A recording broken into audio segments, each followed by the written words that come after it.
अगहन शीतल पवन में गूंजे राधे नाम, कान्हा भक्ति हृदय बसे मिटे सकल दुख धाम। हरे कृष्णा। आप सभी का दिन शुभ और मंगलमय हो। आप सभी पर भगवान श्री कृष्ण और राधा रानी की कृपा बरसती रहे। अगहन मास की ठंडी हवाओं में राधा कृष्ण के नाम का जाप करें। इस भक्ति से हृदय में कान्हा का वास होता है और सारे दुखों का नाश हो जाता है। इसी भक्ति को हृदय में धारण करके हम अगहन मास की आगे की कथाओं का श्रवण करते हैं। हे मुनिवर, भगवान श्री कृष्ण बलराम जी के साथ जब रंगशाला में आए तो पवन के झोंकों से उनके वस्त्र हिल रहे थे। उनके हाथों में हाथी के दांत थे। रुधिर और हाथी के मद से उनका शरीर लथपथ था। वह सिंह के समान गर्जन करते और वायु के समान विचरण कर रहे थे। पृथ्वी कंपित थी। हाथी दांत रूपी शस्त्र उनके हाथ में थे। राजा कंस का मुख मलिन पड़ गया था, फिर भी उसने क्रोध पूर्वक भगवान कृष्ण को देखा। कृष्ण के हाथ में हाथी का दांत रहने के कारण ऐसा मालूम पड़ रहा था मानो कोई एक शिखर वाले पर्वत पर चंद्रमा का अर्धबिंब पड़ रहा है। श्री कृष्ण सिंह के समान गर्जना कर रहे थे। तब राजा कंस ने जनसमूह के कोलाहल के बीच आज्ञा दी, नीलांबर पीतांबरधारी चाणूर से और पीला पीतांबरधारी मुष्टिक से मल्ल युद्ध करेगा। राजा कंस के दोनों मल्ल चाणूर और मुष्टिक विशालकाय वाले बलशाली महायोद्धा थे। कंस की घोषणा सुनकर जनसमूह स्तब्ध रह गया। दो बालकों को ऐसे विशालकाय मल्लों से युद्ध करने का आदेश दिया गया है, इस पर सबको आश्चर्य था। राजा कंस ने इस प्रकार का आदेश कैसे दिया है? कंस के इस निर्णय पर गोप स्तब्ध रह गए। उधर राजा कंस ने कृष्ण का वध करने के लिए चाणूर को अत्यंत सावधानी के साथ युद्ध करने के लिए कहा। तब बहुत से गोपजन उठकर खड़े हो गए और बोले, इस सभा में सभी के समान किसी प्रकार का शस्त्र बल प्रयोग किए बिना ही केवल बाहु कौशल से मल्ल युद्ध करने का नियम है। मल्ल युद्ध करने वालों के लिए बीच बीच में जल और दह में उपलों का बुरादा मिलने की भी व्यवस्था है। मल्ल युद्ध का संचालन और निर्णय तथा नियम यह है कि बैठा बैठे पर, खड़ा खड़े पर, बालक बालक से, निर्बल निर्बल से, वृद्ध वृद्ध से मल्ल युद्ध करेगा। बल और कौशल का प्रदर्शन ही आज के मल्ल युद्ध का उद्देश्य है। इसमें परास्त होकर पृथ्वी पर गिरे मल्ल पर प्रहार नहीं किया जाता है। गोपजन कृष्ण और बलराम को अपने बीच पाकर गौरव का अनुभव करते थे। गोप वंश के वह वीर बालक थे। फिर भी जोड़ी के विपरीत राजा कंस का निर्णय उनको क्षुब्ध कर गया था। गोपजनों ने कहा, कृष्ण बालक है और चाणूर विशाल काय वाला मल्ल है। कृष्ण का उसके साथ मल्ल युद्ध करना अन्याय है। इस पर विचार किया जाए। गोपों के इस कथन पर सभा में कोलाहल होने लगा। श्री कृष्ण ने ललकार कर उच्च स्वर में कहा, यद्यपि मैं बालक हूँ और चाणूर पर्वताकार मल्ल है, फिर भी राजा का आदेश मानकर मैं उसके साथ युद्ध करूंगा। मैं किसी नियम को नहीं तोड़ूंगा और मेरे द्वारा बाहु युद्ध के किसी भी सिद्धांत की उपेक्षा न होगी। कृष्ण के यह वचन सुन सभा हर्ष ध्वनि करने लगी, पर गोपजन चिंतित हो गए। कृष्ण की चिंता सताने लगी। उस विशालकाय मल्ल से भला वह किस प्रकार विजय प्राप्त कर सकते हैं? कृष्ण और चाणूर का मल्ल युद्ध शुरू हो गया। जैसे दो महाबली विशालकाय हाथी आपस में भिड़ जाते हैं, वैसे ही कृष्ण और चाणूर के मध्य भयंकर मल्ल युद्ध प्रारंभ हो गया। दोनों का युद्ध कौशल देखते ही बनता था।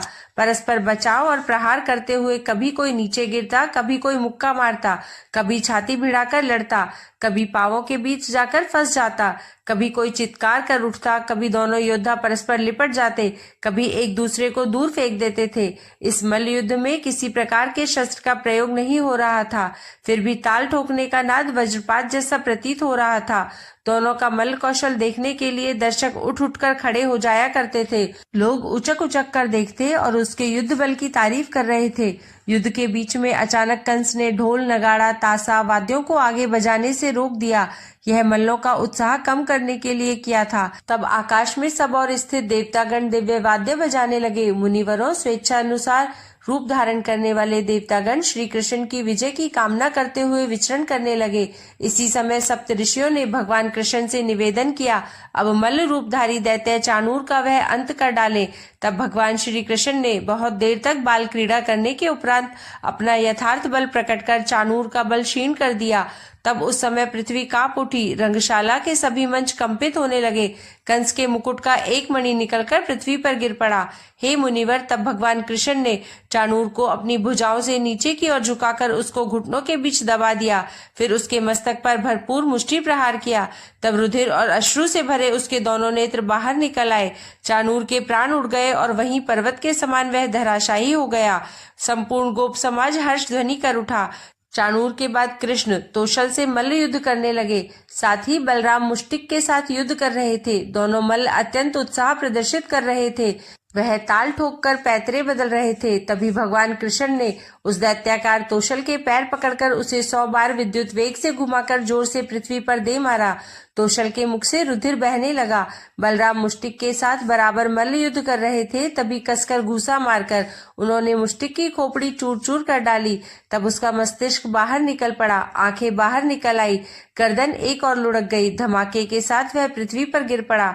चाणूर, तोशल और मुष्टिक की मृत्यु बलराम और कृष्ण के हाथों देखकर वहां उपस्थित संपूर्ण गोप समुदाय भयभीत हो गया। तीन दैत्याकार मल्लों की भयानक विभत्स मौत के कारण संपूर्ण रंगशाला डरावनी हो गई। उन्होंने इससे पूर्व ऐसा दृश्य कभी न देखा था। शेष मल्लगण बलराम और कृष्ण का रौद्र रूप देखकर पलायन कर गए। बलराम और कृष्ण का बल देखकर वसुदेव की आंखें भीग आईं। उनको अपनी बाल्यावस्था का स्मरण आ गया। झरोकों से झांकती महिलाएं श्री कृष्ण और बलराम को देखकर मोहित हो गई। दोनों बालक जितने सुंदर हैं, उतने ही शूरवीर भी। वह एकटक निहार कर उन दोनों की रूप सुधा का पान कर रही थी। तभी राजा कंस की दृष्टि भगवान श्री कृष्ण पर गई। उनसे दृष्टि मिलते ही वह क्रोध से बेतरह तमतमा गया, पसीना छूट गया। उसका अंतर क्रोध के कारण उबाल खाने लगा। आंखों से चिंगारियां निकलने लगी, क्रोध से होंठ कांपने लगे, माथे पर पसीना चुहचुहा आया। फिर वह गरज उठा। उसने अपने भीमकाय बलशाली सेवकों को आज्ञा दी, उन दोनों गोप बालकों को धक्के मारकर बाहर निकाल दिया जाए। साथ ही उसने घोषणा की, वह किसी भी गोप का मुख नहीं देखना चाहता है। आज से उसके राज में कोई ग्वाला नहीं रहेगा। इसके साथ ही उसने आज्ञा दी, उसके अनिष्ट चिंतक नंद गोप को पकड़कर उनके पांवों में लोहे की जंजीरें डाल दो। वासुदेव को भी पकड़ लो, जैसा दंड बतलाऊं वैसा दो। संपूर्ण ग्वालों की गाय, रत्न, आभूषण आदि बलपूर्वक छीन लिए जाए।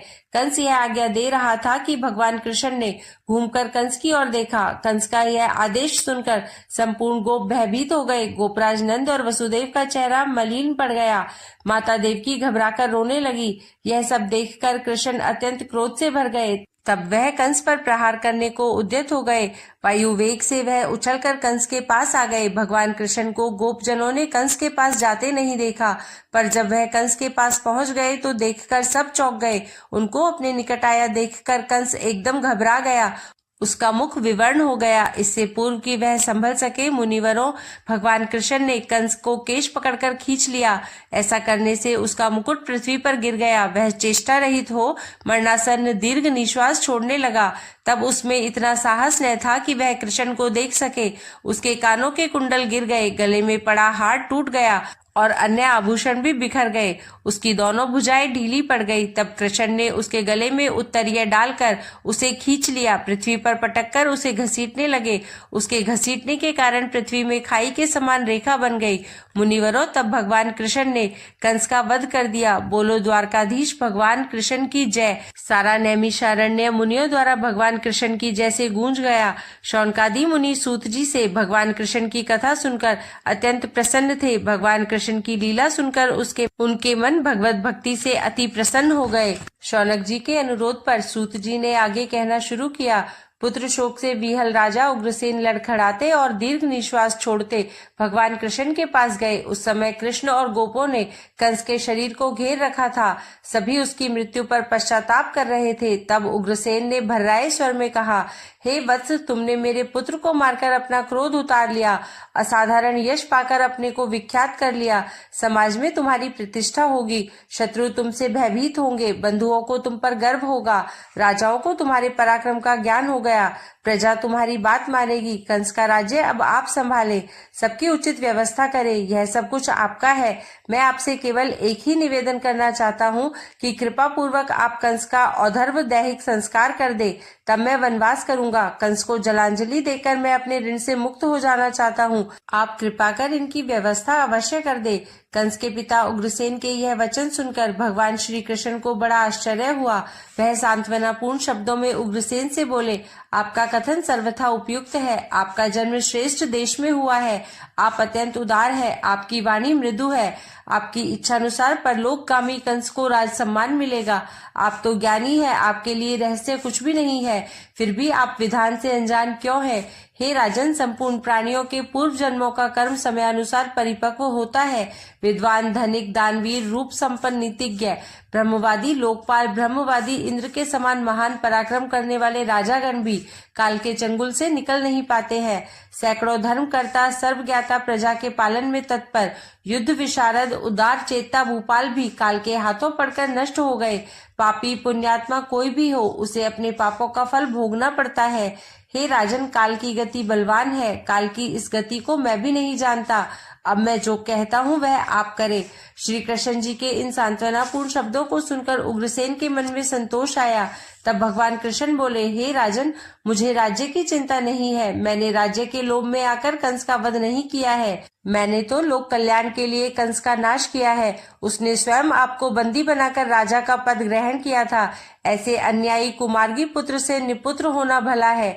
राजन, मैंने लोकहित का कार्य किया है। मैं गायों और गोपों के साथ स्वच्छंद विचरण करने के लिए पुनः अपने स्थान पर वापस लौट जाना चाहता हूँ।